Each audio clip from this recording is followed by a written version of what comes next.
नमस्कार friend, NEET medical study channel में आपका स्वागत है। इस वीडियो में हम पढ़ेंगे ज्यामितीय समव्यवता इन साइक्लोएल्केन में कैसे निकालते हैं एवं ज्यामितीय समव्यवता दर्शाने वाले कंपाउंड का नामकरण कैसे किया जाता है।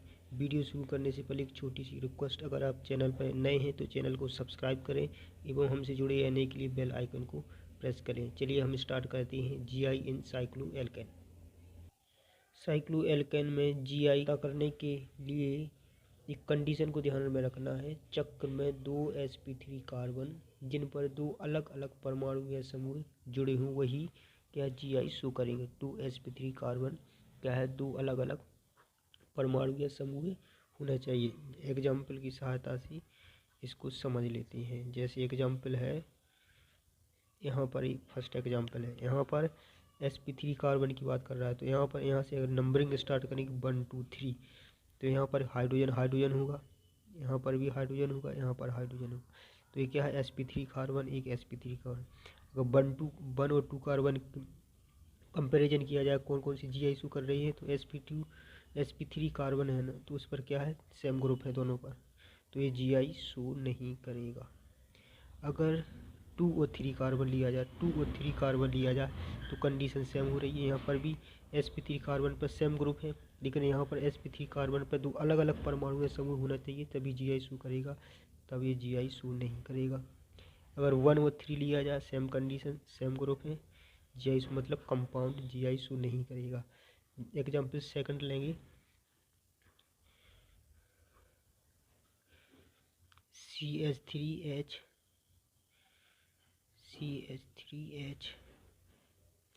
यहाँ पर ठीक है, ये कंपाउंड है। यहाँ पर इस कंपाउंड में GI निकालना है।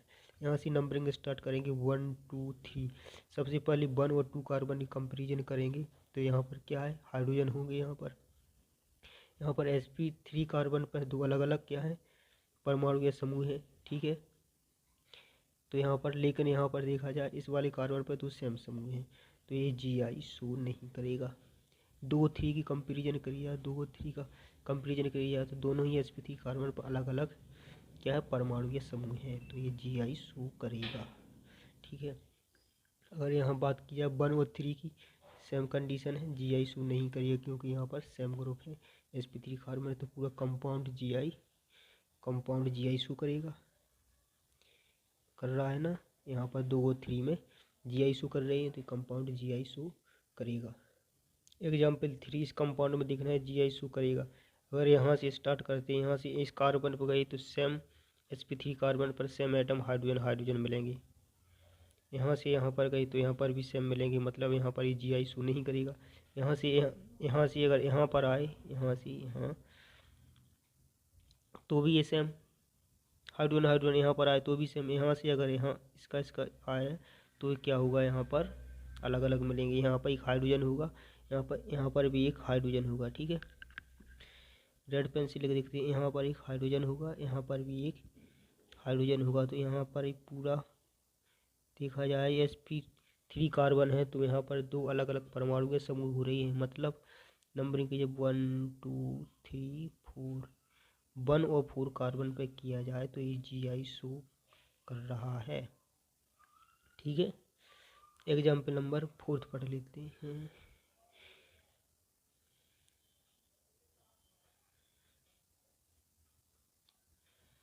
यहाँ पर ठीक है, इस प्रकार ये लिखा है,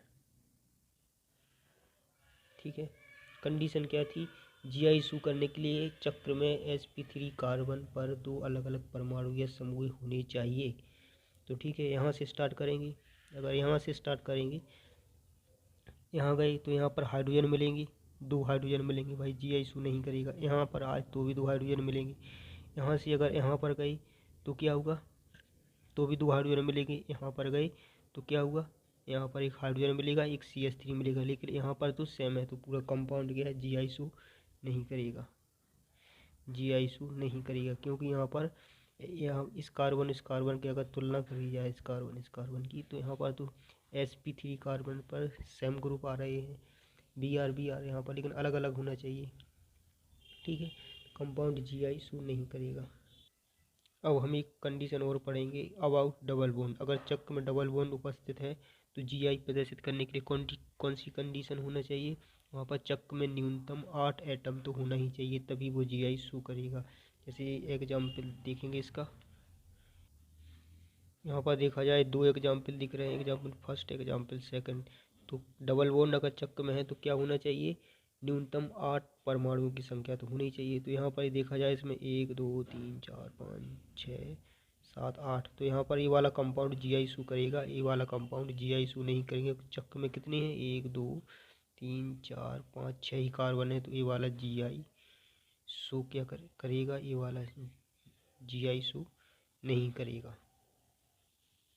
अब हम GI को अच्छे से समझने के लिए कुछ और एग्जाम्पल देखेंगे। एग्जाम्पल थर्ड है, तो इसमें सबसे पहले क्या देखना है? सबसे पहले डबल बॉन्ड वाला नियम लगाना है। डबल बॉन्ड अगर है चक्र में तो कितने? न्यूनतम 8 एटम होना चाहिए। तो यहाँ पर डबल बॉन्ड की कंडीशन में तो ये GI शो नहीं कर रहा है। अगर sp3 कार्बन की कंडीशन देखी जाए तो sp3 कार्बन की कंडीशन में 2 sp3 कार्बन में चक्र है, तो उन पर 2 अलग अलग परमाणु या समूह होना चाहिए। तो यहाँ पर देखा जाए, यहाँ से sp3 कार्बन से अगर यहाँ से देखा जाए तो यहाँ पर ये हाइड्रोजन यहाँ होगा। तो ये वाला कार्बन चेक किया जाए तो यहाँ पर 2 अलग अलग परमाणु या समूह हैं।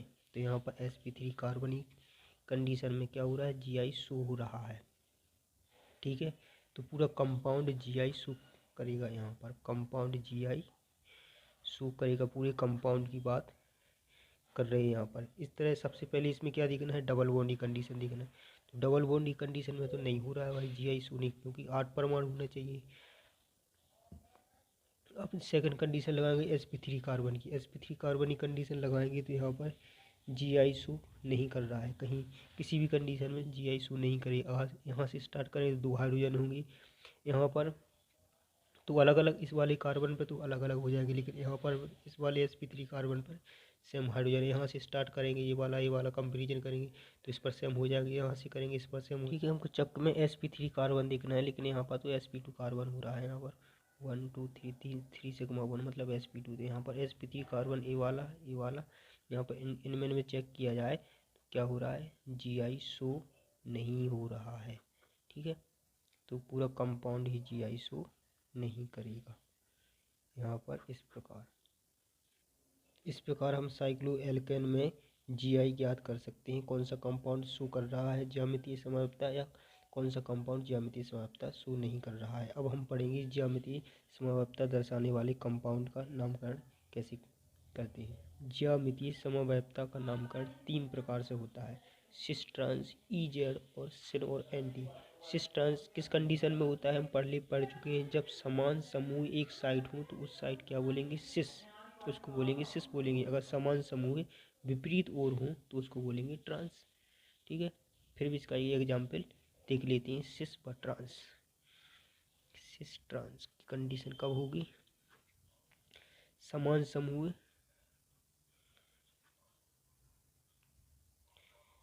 अगर एक तरफ हो, ठीक है, एक तरफ हो तो उस कंडीशन को क्या बोलेंगे? सिस। और समान समूह अगर विपरीत साइड हो, ठीक है, विपरीत तरफ हो तो उसको क्या बोलेंगे? ट्रांस कंडीशन बोलेंगे। तो एक कंपाउंड दिया है यहाँ पर, सिस और ट्रांस के हैं, समान समूह COOH सेम साइड है, तो ये कौन सा कंपाउंड हुआ? सिस कंपाउंड हुआ। यहाँ पर COOH विपरीत साइड हो गया, तो कौन सा कंपाउंड हो गया? ट्रांस कंपाउंड हो गया। मैलिक एसिड, ठीक है, इसको बोलते हैं मैलिक एसिड, इसको बोलते हैं ट्रांस वाले को बोलते हैं फ्यूमेरिक एसिड। सिस और ट्रांस की पहचान आसानी से कर सकते हैं। ठीक है, अगर समान समूह एक तरफ हो तो सिस, अगर विपरीत साइड हो तो क्या? ट्रांस। अब हम पढ़ेंगे EZ नामकरण, सबसे इम्पोर्टेंट है, यही पूछा जाता है नीट में, सबसे इम्पोर्टेंट यही है EZ नामकरण। ई को क्या बोलते हैं? एंटीजीजन, और जेड को बोलते हैं जूसामैन। ई का मतलब होता है एंटीजीजन, जेड का मतलब होता है जूसामैन। EZ नामकरण ही बहुत इम्पोर्टेंट है। ई का मतलब क्या होता है? एंटी का मतलब होता है अपोजिट साइड। जूसामैन जेड का मतलब होता है सेम साइड। इसको इसी तरीके से याद रखना है। जब उच्च वरीयता वाले समूह विपरीत ओर हों तो वहाँ पर नामकरण ई दिया जाएगा। तो चूसा में जड़ कब दिया जाएगा? जब उच्च वरीयता वाले समूह एक ही ओर हों। एंटी मतलब होता है विपरीत, तो इसी से याद करना है। एंटी का मतलब हुआ जब उच्च वरीयता वाले समूह कहाँ हो? विपरीत ओर हो, विपरीत ओर हो। ठीक है, इसको क्या बोलेंगे? इस कंडीशन को बोल देंगे एंटी। नामकरण कब दिया जाएगा? जब उच्च वरीयता वाले समूह सेम साइड हो। जब उच्च वरीयता वाली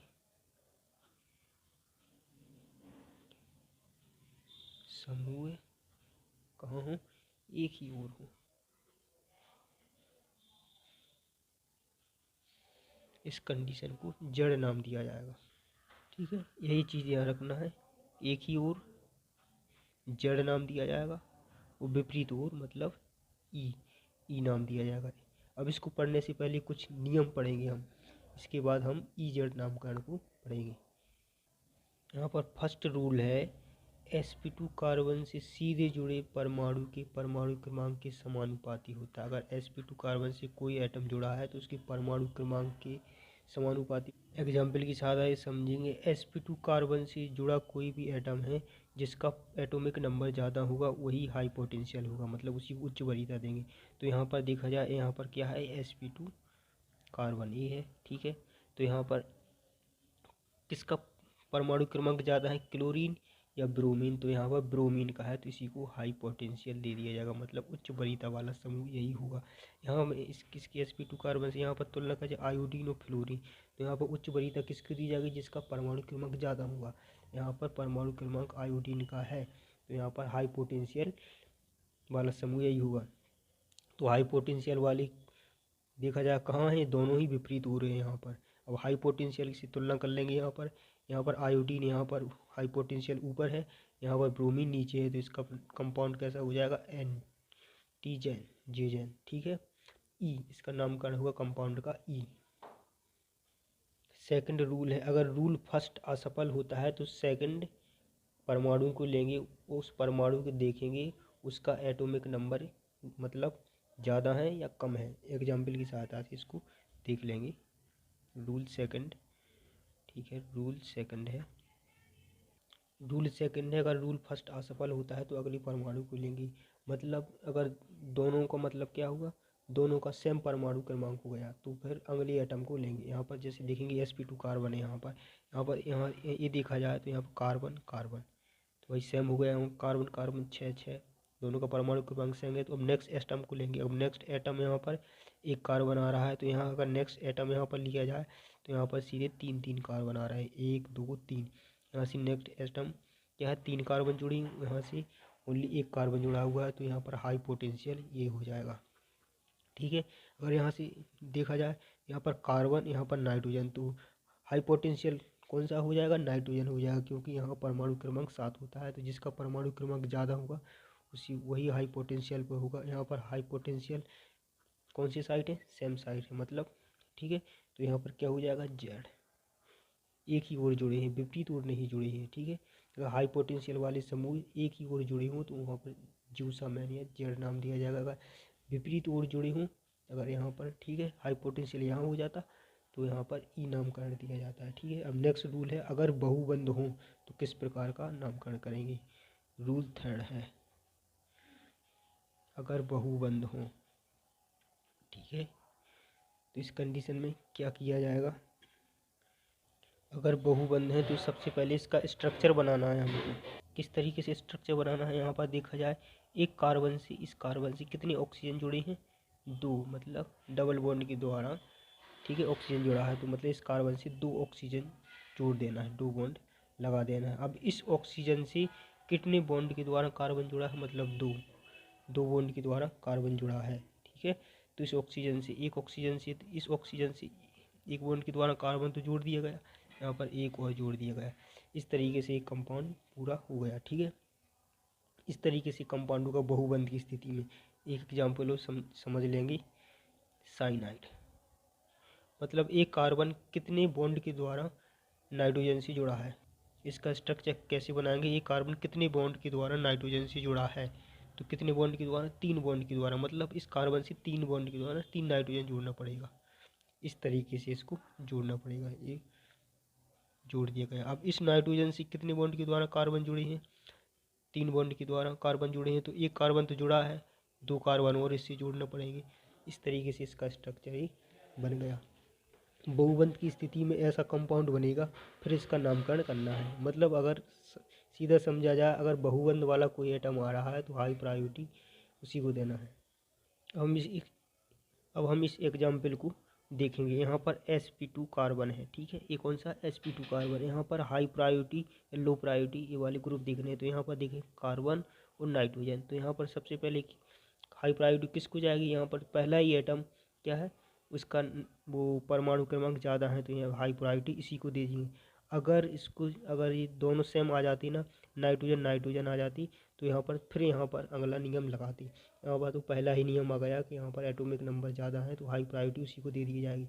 यहाँ पर sp2 कार्बन देखा जाए, कार्बन कार्बन यहाँ पर अब सेम आ गए। अब जब यहाँ पर सेम आ गए तो यहाँ पर कौन सा नियम, नेक्स्ट एटम देखेंगे। जब नेक्स्ट एटम देखेंगे तो यहाँ पर क्या है, यहाँ पर सीधा क्या है, ये बहुबंध की स्थिति में है, मतलब बहुबंध की स्थिति में वही है 2 कार्बन, तो यहाँ पर हाई प्रायोरिटी इसी को दे दी जाएगी। यहाँ पर OH जुड़ेगा, ठीक है। अब यहाँ लेकिन बहुबंध की स्थिति में कंपाउंड बड़ा हो जाएगा, ठीक है। यहाँ पर 2 ऑक्सीजन, इस कार्बन से 2 ऑक्सीजन जुड़े हैं सीधे, यहाँ पर सीधा OH जुड़ा है, तो यहाँ पर हाई प्रायोरिटी इसी को दे देंगे, ठीक है। यहाँ पर तो हाई प्रायोरिटी वाले समूह कौन से साइड हैं, विपरीत हो रहे हैं, तो यहाँ पर कंपाउंड क्या बन जाएगा, ई बन जाएगा। यहाँ पर कंपाउंड का नाम होगा पूरा ई। रूल 4 है, अगर stereo isomeric unit terminal and पर उपस्थित हो तो वरीयता किसको देंगे, जेड को देंगे। टर्मिनल एंड पर जेड जेड या ई आ गए, दोनों आ जाए तो वरीयता किसको देंगे, जेड देते हैं। इसको एग्जाम्पल देख लेते हैं। हमारे पास कंपाउंड ए है, तो यहाँ सबसे पहले यहाँ पर देखेंगे, यहाँ पर निकालेंगे। यहाँ पर sp2 कार्बन है, sp2 कार्बन पे हाई प्रायोरिटी किसको देंगे, इसको देंगे। यहाँ पर हाई प्रायोरिटी किसको मिलेगी, इसको मिलेगी हाई प्रायोरिटी। तो यहाँ पर कंपाउंड पूरा क्या हो गया, ये जेड हो गया, ठीक है, ये वाला पूरा जेड हो गया। यहाँ पर हाई प्रायोरिटी किसको मिलेगी, यहाँ पर इसको मिलेगी हाई प्रायोरिटी, हाइड्रोजन को थोड़ी मिलेगी। यहाँ पर हाई प्रायोरिटी देंगे इसको, तो यहाँ पर हो गया ई। तो रूल क्या पड़ा है, अगर टर्मिनल एंड पर ई और जेड आ जाए, स्टीरियो आइसोमेरिक यूनिट आ जाए, तो यहाँ पर वरीयता किसको देंगी, जेड को देंगी, तो हाई प्रायोरिटी। अब कंपाउंड पूरा कैसा हो गया, कंपाउंड हो गया जेड, यहाँ पर आया, यहाँ पर ई आया, CH3H कंपाउंड हो गया पूरा ए। जब ए कंपाउंड हो जाएगा तो यहाँ पर वरीयता हाई प्रायोरिटी इसको देंगे, जेड को देंगे, यही नियम कह रहा है, हाई प्रायोरिटी इसको देंगे, तो पूरा कंपाउंड क्या हो जाएगा, पूरा कंपाउंड हो जाएगा जेड, ठीक है, कंपाउंड पूरा जेड हो जाएगा। रूल नंबर 6 है, अगर समस्थानिक आ जाए तो किसको लेंगे, परमाणु भार को लेंगे। इसका क्या वो एग्जाम्पल देख लेते हैं। इसका एग्जाम्पल है C++CH हाइड्रोजन, यहाँ पर ये ड्यूटेरियम है, यहाँ पर CH3OH, ठीक है, तो यहाँ पर आ जाएगा OCH3, ठीक है। यहाँ पर क्या है, यहाँ पर हाई प्रायोरिटी किसको देना है, अगर समस्थानिक है तो परमाणु भार को लेते हैं, परमाणु भार ड्यूटेरियम का ज़्यादा होगा, तो यहाँ पर हाई प्रायोरिटी इसी को देंगे, बस ये रूल हो गया यहाँ पर, ठीक है। यहाँ पर O18 है, यहाँ पर O16 है, तो परमाणु भार किसका ज़्यादा हो रहा है, ठीक है। यहाँ पर सबसे पहले तो यही देखना है, पहले एक कार्बन से क्या जुड़ा है, कार्बन जुड़ा है, यहाँ से ऑक्सीजन जुड़ा है, तो हाई प्रायोरिटी इसी को दे देंगे। अगर दोनों सेम सेम होती या कार्बन कार्बन होती तब नेक्स्ट कार्बन देखती, यहीं पर ही डिफरेंस हो गया, यहाँ पर हाई प्रायोरिटी इसी को दे देंगे, तो पूरा कंपाउंड क्या हो जाएगा, कंपाउंड हो जाएगा जेड, ठीक है, कंपाउंड क्या हो जाएगा, पूरा जेड हो जाएगा। अब आप लोगों को ज्यामितीय आइसोमेरिज्म दर्शाने वाले कंपाउंड का ईजेड नामकरण कैसे करते हैं ये अच्छे से समझ में आ गया होगा। अब हम लास्ट टाइप पढ़ेंगे सिन व एंटी। ये दो कंपाउंड एजो कंपाउंड और ऑक्जाइम दोनों ही सिन व एंटी कंपाउंड होते हैं। तो यहाँ पर जब लोन पेयर सेम साइड हो गई तो ये कौन सी एजो कंपाउंड है, तो यहाँ पर क्या हो जाएगा, सिन हो जाएगा ये। तो जब लोन पेयर डिफरेंट साइड हो गए तो यहाँ पर कौन सा कंपाउंड, एंटी हो जाएगा। एंटी मतलब होता है opposite side, lone pair difference same side तो सिन, लोन पेयर डिफरेंट साइड तो क्या हो जाएगा, एंटी हो जाएगा। अब हम पढ़ेंगे ज्यामितीय समावयवी की संख्या कैसे निकालते हैं। अगर कोई कंपाउंड दिया है तो इसमें ज्यामिति की समावयवी की संख्या कैसे निकालेंगे। अगर पहली कंडीशन है, अगर सिमेट्रिकल है कोई कंपाउंड, तो वहाँ पर सीधा फॉर्मूला लगाना है 2 की पावर n। n मतलब नंबर ऑफ पाई बॉन्ड जो GI दर्शाती है। अगर सिमेट्रिकल है, अगर कोई कंपाउंड सिमेट्रिकल है तो वहाँ पर फॉर्मूला लगाना है 2 की पावर n-1 प्लस 2 की पावर p-1। अगर p क्या है, सम है, तो वहाँ पर ये वाला फॉर्मूला n/2 कर देना। n मतलब नंबर ऑफ पाई बॉन्ड जो GI दर्शाती है। अगर p क्या है, विषम है, तो n+1/2। इसको हम एग्जाम्पल की सहायता से और अच्छी से समझ लेते हैं। एग्जाम्पल नंबर 1 है, यहाँ पर क्या देखना है, सबसे पहले पाई बॉन्ड देखना है जो GI दर्शाते हैं। ये पाई बॉन्ड GI दर्शा रहा है, हाँ ये दर्शा रहा है, ये वाला दर्शा रहा है, ये भी दर्शा रहा है। ये वाला पाई बॉन्ड GI नहीं दर्शा रहा है, तो पाई बॉन्ड कितने हो गए, 2। ये भी देखना है सिमेट्रिकल है अनसिमेट्रिकल। अनसिमेट्रिकल है, क्या है, अनसिमेट्रिकल है, तो सीधा फॉर्मूला क्या हो जाएगा, नंबर ऑफ GI 2 की power n। Number of GI कितना हो जाएगा, 2 की पावर n। n मतलब नंबर ऑफ पाई बॉन्ड जो GI दर्शा रहे हैं, कितने हैं, 2। एक पाई बॉन्ड, 2 पाई बॉन्ड, ठीक है। तो इसका पूरा GI कितने बनेंगे, टोटल बनेंगे 4। इसका आंसर हो जाएगा 4। अब नेक्स्ट एग्जाम्पल देखेंगे। नेक्स्ट एग्जाम्पल में सबसे पहले देखना है कंपाउंड सिमेट्रिकल है अनसिमेट्रिकल। तो यहाँ पर देखा जाए एक कंपाउंड सिमेट्रिकल है, ठीक है, कंपाउंड है सिमेट्रिकल, और कितने पाई बॉन्ड GI दर्शा रहे हैं, एक पाई बॉन्ड, 2 पाई बॉन्ड। जब सिमेट्रिकल के केस में तो फॉर्मूला क्या होता है, नंबर ऑफ GI का फॉर्मूला होता है 2 की पावर n-1 प्लस 2 की पावर p-1। ये फॉर्मूला होता है, ठीक है।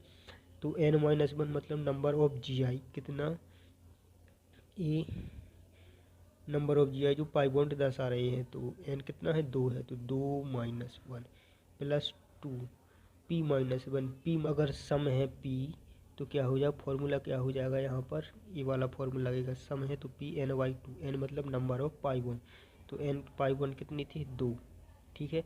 तो p कितना है, सम है, तो नंबर ऑफ n/2, तो क्या है, n कितना है, 2/2। p का मान कितना आएगा, 1 ये हमारा फॉर्मूला हो गया, ठीक है। अब इसको सॉल्व करेंगे तो कैसे सॉल्व होगा, तो 2 में से बन गए यहाँ 1 प्लस यहाँ पर 2 की पावर 0 हो जाएगी।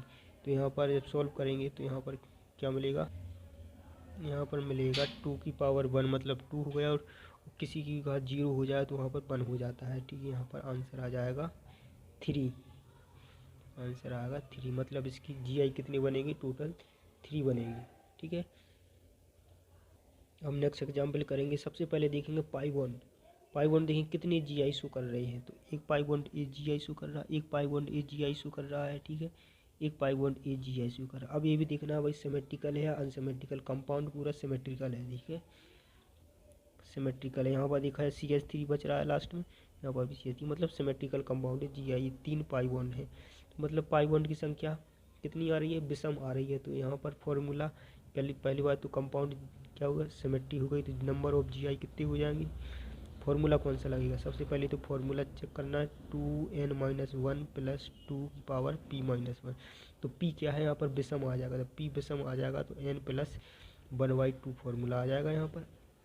तो यहाँ पर n मतलब नंबर ऑफ पाई बॉन्ड जो GI शो कर रहे हैं, तो कितने, 3 + 1/2 मतलब 4/2, मतलब आ जाएगा यहाँ पर 2। तो यहाँ पर p का मान आ गया 2। अब n क्या है, नंबर ऑफ पाई बॉन्ड जो GI शो कर रहे हैं, ठीक है, p का मान निकाल लिया कितना, 2, ठीक है। तो यहाँ पर जब सॉल्व करेंगे तो क्या आएगा, 2 + 1, नंबर ऑफ GI कितने आ जाएंगे, 4 + 2 बराबर नंबर ऑफ GI आ जाएंगे 6। यहाँ पर आंसर हो गया 6। आई होप आपको ज्यामितीय आइसोमेरिज्म पूरी तरह समझ में आ गया होगा।